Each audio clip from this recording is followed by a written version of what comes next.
This is Justin Case of American Newscape, joining our friend and lifestyle luminary, Joyce Rockwood. She joins us sharing. Now get a load of this. Joyce has come here today to share. She's going to answer this question. Joyce has this answer. Why do beans make me so gassy? Greetings, Joyce. Welcome back to American Newscape. Hello, and welcome to Movie Phone. Whenever I hear you say that, it reminds me of Kramer on that episode of Seinfeld, where his phone number was like the movie phone number. Some was like an off a digit or something, and he was giving people all of the movies for that week. It was a great episode. Welcome back to American Newscape. Let's do this. So to clarify, my tendencies towards insanity remind you of Kramer. Okay. There you go. There I am. Okay. One of America's most beloved icons. Maybe one of the world's most beloved icons back before things went a little haywire. Okay. But we still love Kramer. Okay. Richards may have had a bump in the road, but let's forgive the guy. We do. Okay. We digress for fun. Movie phone. Here on American Newscape. You have American Newscape movie phone. All right, Joyce, seriously now. Totally seriously.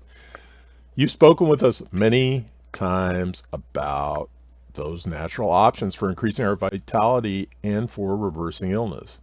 Mm-hmm. I think we can both agree with so much accessibility science-backed information about the benefits of eating a more plant-based diet, and increasing number of people are opening up to it. That might mean some people are substituting beans for meat. I think we can also both agree that no one wants to be excessively gassy in the process of getting healthier. So, that being said, why do beans make people so gassy, and what can they do to overcome this? Yes, and notice you said, why do beans make, I believe you said, well, some people, and if you didn't say some people, we're just going to throw some in there now, but I think you did. I did. I said some people because I don't have that affliction, so all right. Yeah, that's good. That's good.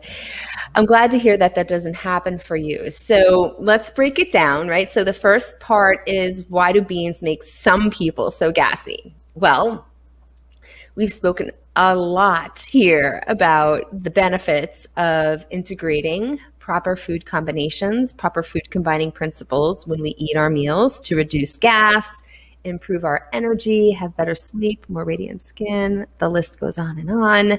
Better digestion, of course. We've spoken about the power and the benefits of proper food combining and why I believe in it so passionately and how it changed the entire face of my health. And, the thing is that when we talk about combinations, one of the biggest miscombinations that causes a lot of digestive malaise and other issues and other illnesses over the course of time is the combination of protein categorized foods and starchy or carbohydrate categorized foods. So that would be things that are commonly combined, such as chicken and rice, steak and potatoes, fish and linguine, or whatever your pasta is of choice. Sandwiches where you have the bread and in between you have the animal protein, okay? Those are the combinations that are sometimes, for the majority of people that I work with, the most challenging because of the complexity of the molecules of those two food groups, okay? Sorry, we're going to get a little sciencey on occasion just for my intellectuals in the group. And so, when you look at beans are actually 50% protein and 50% starch. So they fall under the umbrella of food combining. And when we're breaking down the combinations of foods into different categories, they fall under two different categories that don't combine. Okay, we just talked about those two food combinations and those two categories of food and how tricky they are in the digestive system. So naturally and organically unto themselves, beans are actually a miscombination. Ooh, that's news for a lot of people. Now, I will say, over the course of the many years I've been doing this work, 25 years, there are some people who don't have an issue with eating beans. They don't get gassy. They don't have the disruption in the digestive system. And oftentimes those are people that come from Latin cultures because those are the foods that are most often integrated there. And they are more, indigenous, and their digestive systems might be more attuned to that. Okay. But there are some people who could have been cast in the campfire scene of Blazing Saddles. I spoke to Mel Brooks this morning, and he told me how many people he had lined up for that one scene alone for the extras. You know that scene, right? Everybody knows. Yeah, well, anybody that's seen Blazing Saddles, which Mel Brooks' mother was very proud of him. That scene was about farting around the campfire. Yeah. I mean, if you haven't seen that scene, you haven't seen that movie, I'm sure YouTube will support just a clip of that one scene. So when you're done watching us today, you can go check out the campfire scene. Blazing Saddles is the name of the movie for our people probably born 1980 and after, maybe. All right. So the reason why beans make a lot of people so gassy is because they are fitting into two separate food groups that don't combine organically well, right? They don't combine well. So proteins and starches. That's the reason why. Okay. Now let's talk about what can we do? What can we do to overcome this gas? Well, I've got a nice little list for you here. So if you're taking notes mentally or you're physically writing them down, here's number one. Okay. Well, the number one reason we just did, the reason they make you so gassy is the combinations. All right. So that's the first thing. The second thing is if you really want to overcome this issue, the very first thing you should do is the easiest thing. Okay. You always want to eat some kind of raw food, some kind of salad before you eat the cooked food. That is always my number one tip and suggestion, whether you're my client privately or you're just here getting great information for free.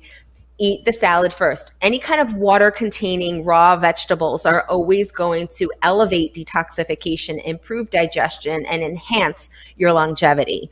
Okay, so that could just be like some romaine lettuce. It could be a red pepper cut up. It could be you're munching on celery stalks and fennel and cucumbers and things of that nature. Or you can make yourself a really beautiful, more elaborate salad like I do on occasion. You can even put those beautiful edible flowers on top. Boy, people are going to think you went to some kind of high level gourmet school. But some kind of raw salad first, okay? That will always improve your digestion. That's the first thing. The other thing is something I found out about way after I actually stopped eating beans, okay? And you can cook the beans with some seaweed, kombu, Kombu.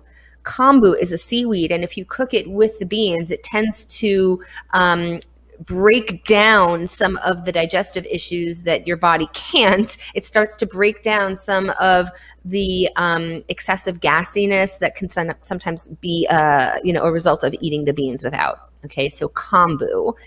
And I don't know that you have to worry about the beans tasting seaweedy, but I've never done it, so maybe you want to check that out if you don't like seaweed. Let me interject a bit of what our grandparents used to do when cooking dried beans. Typical process is you rinse the beans because they come out of the field and they have little bitty rocks in them. So you get all that stuff out of there and you let them soak. And preferably you let them soak 8 hours or overnight. What our grandparents did in the morning when they rinsed those beans off, they put them in the pan with a teaspoon of baking soda, and they brought those beans to a boil. Once they came to a boil, they poured that off. Now, you want to talk about impurities. Once you do that boil, you're going to notice that the baking soda will actually will pull dirt out of those beans. You rinse it off, fresh water on the stove, and proceed to cook your beans. Now, they did this, for what I was told, was to cut down the gas and to help them digest these beans. So I wonder if the seaweed has some of those properties. Possibly. I mean, there's salts, right? So baking soda is like a natural salt. So seaweed also has a lot of mineral salts. So that could be possible too. Okay. All right. The next thing I'm going to suggest you do is take a digestive enzyme. Digestive enzymes are really helpful for breaking down your food so it can turn into more absorbable energy and you're not so gassy and so bloated, don't have all the brain fog. And I know people that have used digestive enzymes to restore their sense of smell. Okay, so you can buy digestive, which way? This way. We can't read it. This way. These are my Terrazyme digestive enzymes that I work with my clients, and you can always reach out to me if you'd like to get some. You can buy digestive enzymes in the health food store, but if you're like confused as to which ones to buy, I know that's why I'm here. And they work really well, really well. They increase your bowel activity in a natural way without you feeling like you're becoming dependent on them. Okay, so digestive enzymes.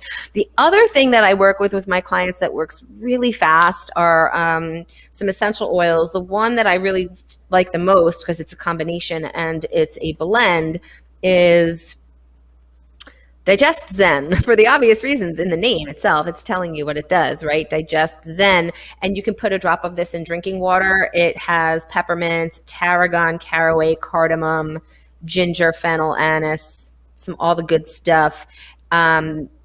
And coriander. And so it really calms down all of that, stomach upset, but also really helps to move the gas out of the body a little quicker. If it feels like it's a little stuck and a little painful, that's no fun. It also comes in this cool little roller, or you can make a roller yourself. When I work with my clients, I show them exactly how to do that. It takes about 20 seconds to make one of those, and you just rub it on the belly, or you take it internally, or you can do both, just depending on how you're feeling in the moment. All right. So those are two other really easy tips if you ate the beans and you're feeling the gas. Okay. That sounds like a remarkable blend. Sounds like it should be in my Caesar salad dressing. It's a little black licorice-y tasting. I don't know if it's salad material, but you certainly could do the ginger. Well, you're trying to convince us to chew on fennel. It must be a good thing. Yeah, and fennel's up there too in that category, a little less so, but yeah, I don't know if I'd be putting this in salad, but maybe you want to, and maybe people who love black licorice want to feel like they're eating their candy and their salad at the same time. There you go. Okay, and then here's the thing that works really well for people who, coming in closer to the mic, for people who feel like, okay, I want to eat the beans, but they do make me gassy, but I still like the beans, then don't eat them days in a row. Give yourself a break in between. That is a tip that I work with my clients. I give my clients as well when we're working together. If they've indulged and like went out and they had like heavier foods than they usually have, more inflammatory foods than they usually have, wine more than they usually have, the next day, just back it off a bit. Give your body the opportunity for 24 to 48 hours to deal with that onslaught and let it move through before you bring more in. Because when we keep bringing more in before the body's had a chance to deal with what's already going on in there, that's where things get really like turn into mayhem. All right. So if you eat beans one day, the next day, just give yourself a break. Let the gas do its thing and get out of town. The other thing I want to suggest that works exceptionally well is the time of day that you eat the beans. People are going to be like, wait, what? Yeah. So beans are, for many people, I'm not saying everyone, but for many people, they're a compromise in terms of food choice because of that protein starch categorization. Is that a word? Did I just make that up? You just made that up. Categorizing. Oh, Lord have mercy. So for many people, they are a poor combination, right? So what you can do. So it's not a categorific combination. It's catastrophic. Okay. There you go. You want to go through your day eating light to heavy and always eat the most indulgent foods at the end of your day. Okay. So that means that the beans would be a dinner time food. And the next tip I'm going to give you is that not only are you eating the beans at the end of the day, but you're also not going to be combining them with another protein and or another starch. So this is how the dinner would look. All right. Are you taking notes? Yes. Write this down. It's very helpful.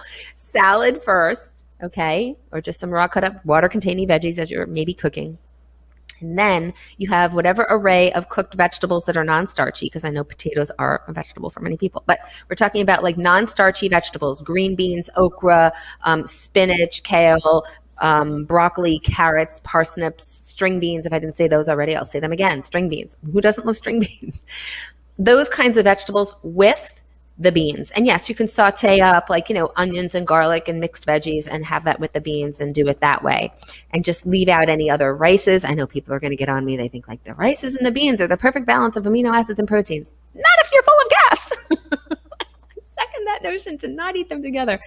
And, avoiding like putting any animal protein in there as well. All right. So try it. You might feel less gassy. If you're watching this because you do feel really gassy and you don't want to feel gassy, just try it. That's all we're saying. Just try it. All right. And now the last tip I'm going to give you is if all else fails. If all else fails and you like are doing all the things and you're still getting gassy and you don't want to be gassy, like I didn't want to be gassy, I understood the power behind food combining, and what the goal was, for me is a life of longevity in the absence of disease. And in order to get there, I knew I wanted to do certain things that would carry me along the way with the least obstruction, the least interference, the least amount of obstacles. So if all else fails, avoid them. Just don't eat them. I mean, there are other things. There's quinoa, there's kasha, there's millet. There's lots of other things we could be eating that are extremely satisfying. And so, if you have questions about what I'm sharing today, you can pop them down below. If you felt like some of the information that we exchanged today, even the baking soda, was helpful and you try it, we'd love to know. We're not here just entertaining ourselves. We actually would love to hear from you. So yeah, those are some of my tips to help you overcome excessive gassiness if you're eating beans. And what I learned was, and what I will do is I'll cook a big pot of beans and I will eat beans continuously. I don't have problems with it, but it makes sense. If I keep putting that same load on my body's got to be wondering, what are you thinking? Yeah, I mean, you're blessed that you don't have to deal with all the gas that a lot of other people do. It's a pretty big issue for most. Okay. All right. Well, Joyce, any other thoughts you care to share before we get out of here? Yeah. How are you all doing? How is everyone doing out there? We've done a lot of these episodes and we've provided some really fun, silly, valuable, insightful information. I would love to know what you may have started integrating. If you don't feel comfortable posting publicly in the comments below, which we would invite you to do, because sometimes your change and your transformation is the spark that supports other people in taking the first step, because they're like, oh, if they did it, I can do it. Right? But the other option is reach out to me directly and say, hey, this was really helpful. Thank you so much. detox@joycerockwood.com. I love hearing from you. Well, I'm never too busy to hear about how you're doing and the benefits you may be experiencing. Despite the fact that I torment Joyce on these interviews, she's been a tremendous resource for me. And I have absorbed all of it and implemented some of it, and everything that I've implemented has helped me. Yay! So I endorse her. Thank you. Okay. Everybody, this has been Justin Case and Joyce Rockwood sharing why beans make us so gassy. Thanks for joining us. Remember, free gifts, additional information, and links are provided in this video's Read More. Please be sure to subscribe to this channel to stay connected, and please connect with Joyce in the links below so you can learn a few healthy suggestions on how not to go bananas.